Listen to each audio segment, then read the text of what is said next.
What's up, guys? Today I'm at the Mexican Consulate here in downtown LA because I'm trying to get my Mexican passport. Last Thursday I was able to schedule an appointment for today, which is Tuesday. I was surprised I was able to get an appointment in less than a week. So I booked it. Now that I'm here, after I booked it, I started doing more research, and I think I found two problems that are not going to allow me to go on with the process. Because today, on the first appointment, what they're going to do is they're going to review all the documents that I submitted. So today they're just going to go over the paperwork and they're going to see if everything's correct. I'm hoping that everything goes well and I don't need to come back. But if something's wrong, I want them to tell me and verify what's wrong, because it's a little hard trying to figure things out on your own. There's a lot of information out there, and personally for me it was just confusing. So after my appointment, if anything is wrong, I will come back and let you guys know what I need to do.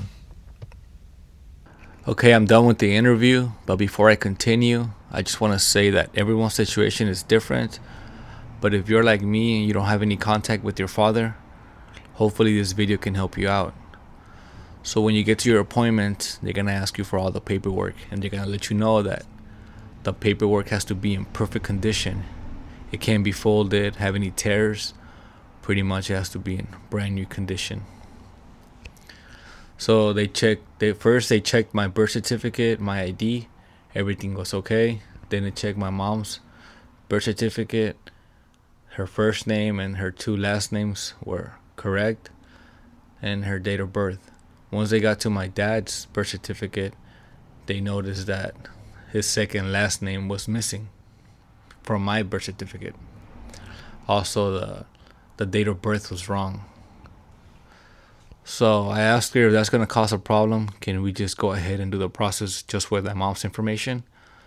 And she said that now you can. But she said the downside of doing it without his Mexican birth certificate being a match is that they're just going to use the info that's on my birth certificate. So pretty much it's not going to have his second last name, and it's going to have the wrong date of birth. So that can cause problems later on with inheritance. So I told her, I don't know my dad, I don't care about that. Can we just go ahead and do the process? But she said in order to do that process, I have to do something called inscripción, where I actually have to come back, set up another appointment.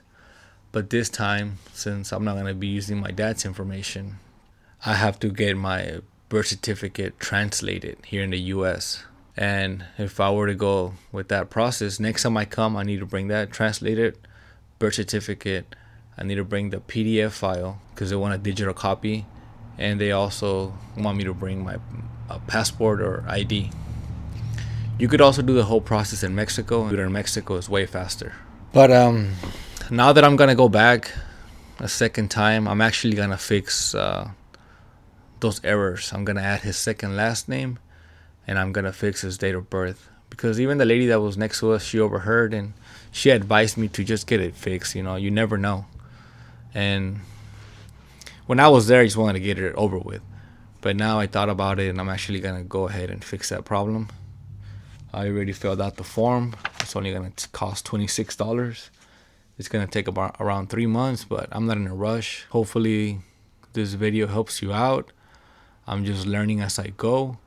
If I said anything wrong or you have any questions, just drop a comment and let me know. Okay, one more thing before I go. I called the Mexican Consulate to get some clarification, and they pretty much told me that you always need to translate your birth certificate because it's an American document. But if you see this paper that I got, and even on the website, these are the requirements. It doesn't say anything about you having to translate your birth certificate on your first visit. So if that's the case, a lot of people are wasting time by going and not having that document translated. So next time I go, I'm going to ask them about that, and I'm going to ask them if there's ever a scenario where you don't have to translate